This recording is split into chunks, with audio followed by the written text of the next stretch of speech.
All right, this is video number 3 in my Hondamatic project, and I'm going to be mounting the fender. The spacing that I have right now is being set up with a piece of heater hose, so I have that between the fender and the tire. And I'm going to be making the lower mount for the fender. So the lower mount is going to go right in the center of that cross brace, and that's going to be made just with a piece of tubing. And I have a piece from another project.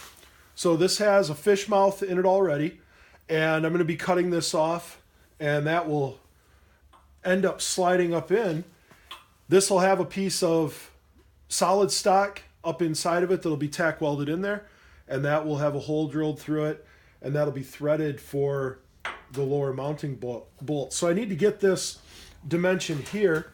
I have a little gauge. This is a little gauge made by Lufkin, and I can squeeze it in, turn the little handle on the bottom, and that holds it, and I can bring it up and put it in place, let it extend out,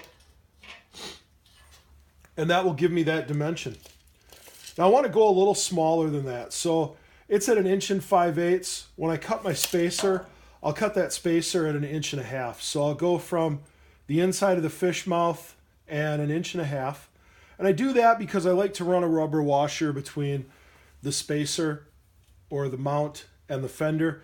It helps a little bit with the vibration, and it also protects the paint on the fender. So the next step is going to be to get this cut off.